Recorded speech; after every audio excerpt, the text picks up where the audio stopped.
Andito po kami ngayon sa Lotus here in Imus City. Galing kami sa CVSU Imus Campus. Ako po si Renaissance Sevilla. Ako po si Kevin Craig Saul. Avi Gwen Magada. Eljan Lial at Nash Tinamisan. So yung unang tanong po, familiar ka po ba sa mga tradisyon o nakasanayan ng mga Pilipino? Oo naman. So, may mga tradisyon ka bang pinapahalagahan? Meron naman. Ano po ang mga ito? Kagaya ng paggalang sa mga matatanda at saka lalo na paggabi, pag salubong mo salubong mo, syempre, kasi mostly sa province kasi ganun yun magandang gabi, ganun. Dito sa Manila kasi parang hindi ko na nakikita eh. Yun yung mga lumang tradisyon. Thank you po. Ito po ang tanong po namin para sa inyo.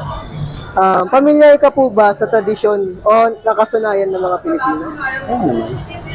Kung may mga tradisyon po kayong alam, ano po ang kabang pinapahalagahan at ano po ang mga ito?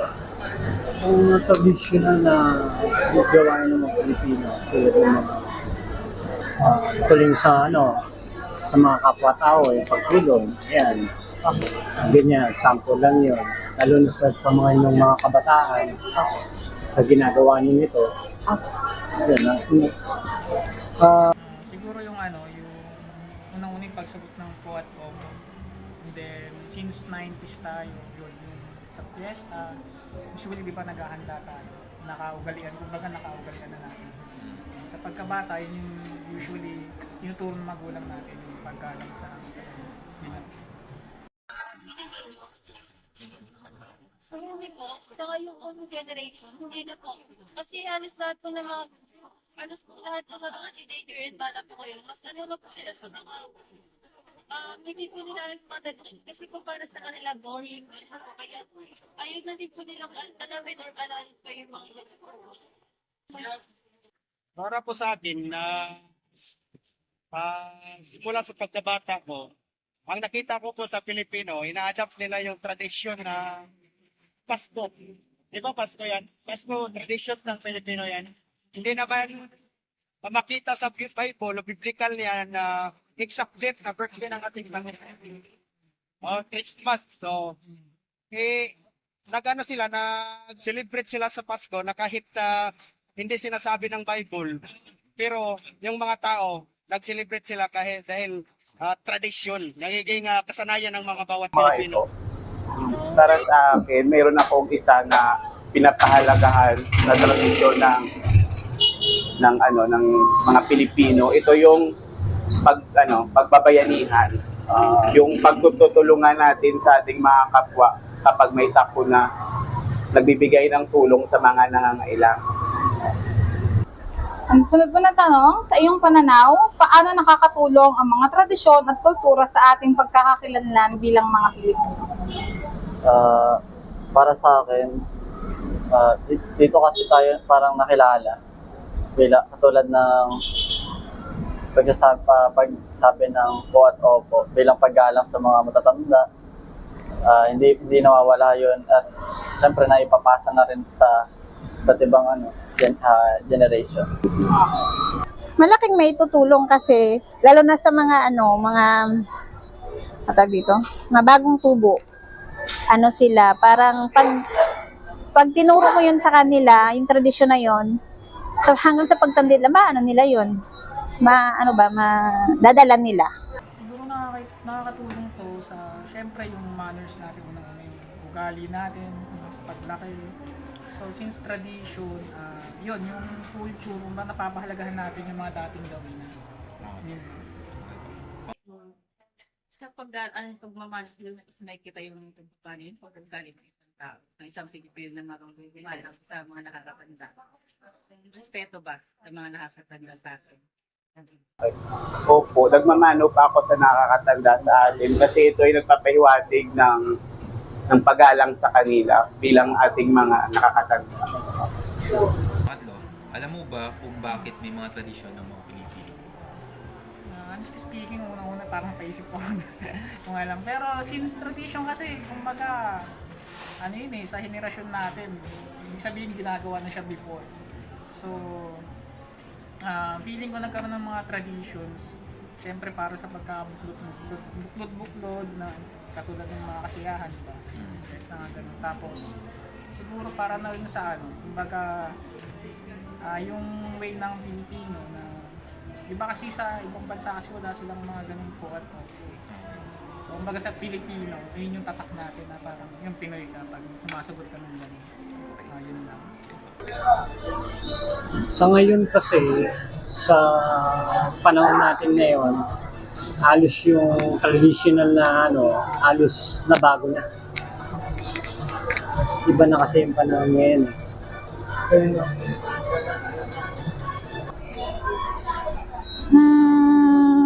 Bilang Pilipino kasi tradisyon natin yun eh.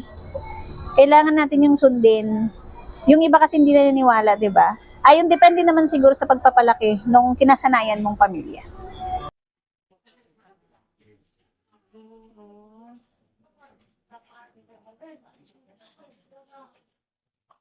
Mga Pilipino kasi maaling tayo eh. Matulungin sa kapwa. Tapos, marunong marunong magpakapwa tao. Yun ang tawag sa atin. Tapos, ano ba? Siguro yun. So, paano nakakatulong ang mga tradisyon at kaugalian sa pagiging malapit ng mga Pilipino sa isa't isa? Nagkakaroon ng connection, mas nakikilala pa yung isa't isa kapag merong mga events katulad ng birthday, pupunta-punta yung mga kamag-anak na hindi pa nakikilala. So, yun. Malaki. Malaking bagay yan. Example na lang, kung wala yan, sa ating mga Pilipino, hindi tayo magkakaisa. Dahil sa traditional na yan, nananatili tayo Pilipino. Paano nakakatulong? Nakakatulong siya sa ngayon kasi halimbawa yung mga anak mo ay lumalaki, no? Tapos mag-aasawa. Malaking tulong yun kasi mai-adapt din niya sa mga anak niya yung mga tradisyon na pinaitulong mo o naipapagawa mo sa kanila. Nakakatulong tong mga tradisyon natin sa atin. Magkakaroon tayo ng pagkakaisa, pagkakaunawaan sa ating mga sarili. At kapag nagtutulungan tayo, ay nakakabuo tayo ng isang magandang komunidad. Siguro nakakatulong to since nga yung sinagot is related pa rin sa yun, tulong ng mga pagpifiesta. Siyempre minsan may mga taong number one kasi sa mga Pinoy is yung hospitality. Diba? Minsan may handa, tapos may papasok ng bigla eh. Welcome sila, always welcome. Siguro yun. Kasi ang opo, yung mga salitang opo, yung relationship nyo, maganda. Malapit. May respeto kayo sa isa't isa. Kailangan pag-ibata, kailangan gaya ng bata yun. Ayun po. So yung last question po, sa tingin mo, may mga tradisyon bang hindi na kailangan ipasa sa mga susunod na henerasyon? Bakit? Sa akin naman, parang wala.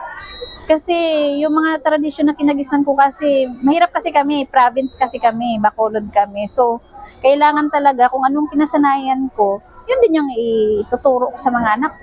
At sa yung mga anak ko, may ano din sa ano niya. Mga anak niya balang araw. So, Para sa akin yung kapag ka ang matanda ay may maling nasabi or maling nagawa, hindi ka pwedeng magsalita dahil yun daw yung nagsisilbing pangbabastos, pang-disrespect sa mas nakatanda. Kasi parang hindi siya dapat naipasa pa sa next generation dahil mawawalan ng boses yung mga bata na nasa katwiran naman.